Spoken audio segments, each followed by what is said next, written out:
I feel disjointed. Do you feel disjointed? Do you know what that means? It means when your brain goes off in a bunch of different directions and you're not sure what you want to do. You know. Well, I decided I'd tell you a few things about what life was like when I was a kid. And we'll go from there. Because that's the way it was back in the 60s. And we're taking reflections of the 60s. Back then we had a different kind of life than kids do now. So the first thing is that when I was a kid, I was pretty fucking naive. You know, I had stolen those men's magazines from the radio station, as I said in another video, and we looked at them and they were interesting, although they weren't the kind of stuff you get today. You know, I mean, it was like they put little black bars over the nipples of the women in it, and they never showed the lower half, and a lot of them were black and white. Anyway, and my dad found them, or I had them stolen and stacked, and he took them and threw them away. But I was still a pretty naive guy when I was about 13. One beautiful summer, I had a neighbor who was the most beautiful girl, and she didn't know me from school because she hadn't been to school, so she hadn't been introduced to me as the nerd Hubert. She just knew me as the kid down the street, and we got to know each other very well, man. We rode the bicycles up and down the road and up and down the road and all kinds of stuff like that, and we had a good time. She was way further down the road in knowledge than I was, though. There was one night I went over to her house after we got out of church, by the way. She went to church with us. Mama took us off to our church and went in there, and first weird thing was her sister changed clothes while I was in there. She didn't take all her clothes off, but she changed down to her bras and stuff, which was weird. Her sister was a year younger than she was. Vicky was my age. So then we put on some music, and she turned the lights off, and she danced standing on my feet, you know. I actually did the dancing, and she just stood on my feet. And then we backed up into the corner, and she snuggled up against me and took my hands and pulling around to her tummy. And God damn, that's all we did. So fucking stupid.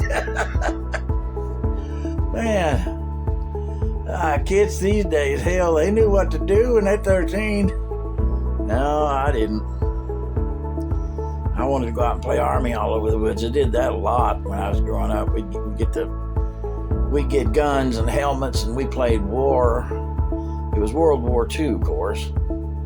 It was even early for the Vietnam War for a while. So we played World War II in the woods, and chased each other around the woods, shooting at each other, you know, like kids do that. There was once, we heard about an airplane that crashed. There was a little Cessna. Some guy he pretty much landed in the top of a couple of trees, and it just kind of floated down in those trees, and he walked away from it, didn't get hurt. Tore the fuck out of the airplane, though. And he had to walk away from him and go get somebody, and so they could come get it out of the woods. Oh man, don't let kids find out there's an airplane out there. Not these days. I mean, those days. Ooh, it gave us something to do.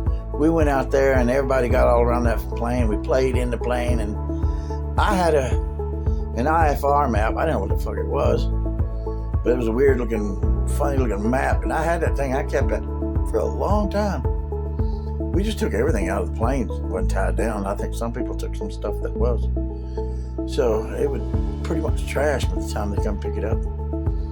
They came out and picked it up and put it on a trailer and hauled it away. Poor little people. We had at another time, you know, I don't know what it is with kids and destruction. We didn't have, I don't know what I was going to say. Me and my friends, Maxie and Floyd, I was over at their place once, they lived way out of town. And we just wandered around looking for stuff to get into, and There was this house there. It was pretty old, but it was not being rented. It was empty, vacant, and it was. I don't know whose it was or what the deal was. I was too young to give a shit. But we just had this brilliant idea. We went in there and we just trashed it. We just broke glass. We broke all the windows. I bet how many thousands of dollars? They're going to come look for me now. You're the one that did that. Yeah, I'm afraid so. Why do kids get destructive? Did you ever done that? Man, I'm really ashamed of that. We had so much fun at the time. We thought it was. Man, tearing the hell out of that stuff. Broken bottles, broken windows. It was awful. Man. But we went to see Miss Moses. She was an old lady, lived by herself on top of a hill, and she served up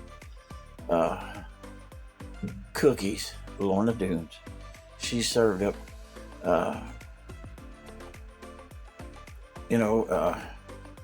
fruit drinks out of the can. They come in this big can back then, those high-C cans, and she'd mix that stuff up with a pound of sugar. Man, that stuff was so sweet. It was good, though. And she would quote poetry to us.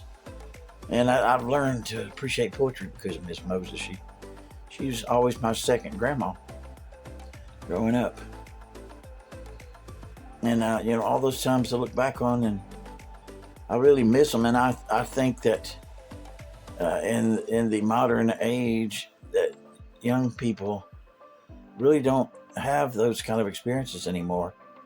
Everything's all tied together and everything's wired, and they're on their phone and they talk to somebody, and they text and all this. It's just a different world now that you just don't have those things. You don't have a Miss Moses. You don't get to go out in the woods and play army much, and they don't let you go because they're afraid somebody's going to pick your ass up.